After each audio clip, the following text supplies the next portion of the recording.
Hello dear students, let us understand one more topic, that is hypothesis and type of hypothesis. So what is hypothesis?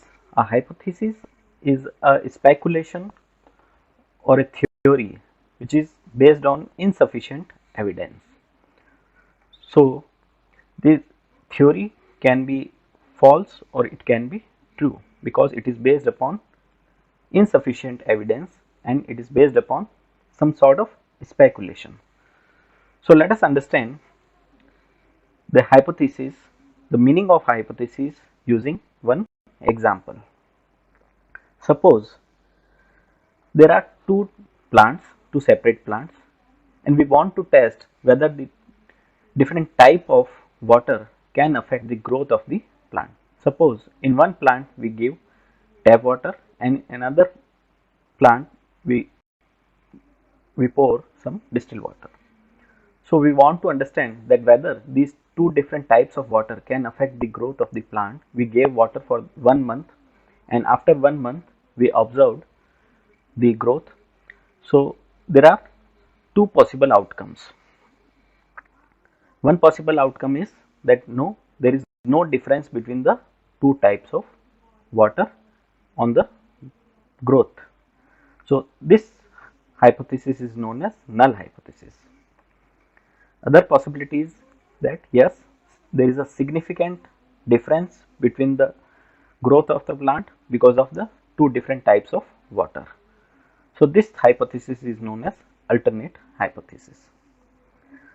A researcher always challenged by the null hypothesis and he want to disapprove the null hypothesis. So what is null hypothesis? A null hypothesis is basically a kind of hypothesis which always state that there is no relationship between the two quantities or two variables. So there are two variables, tap water and distilled water, but there is no difference between the two variables. So such type of hypothesis is known as null hypothesis, and opposite of the null hypothesis is known as alternate hypothesis. So what is the logic behind using a null hypothesis?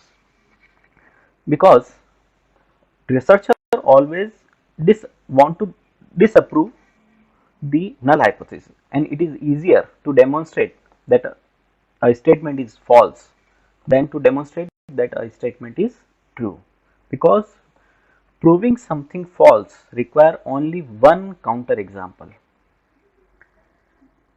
but proving something true require many evidence so that the statement is true in every possible situation.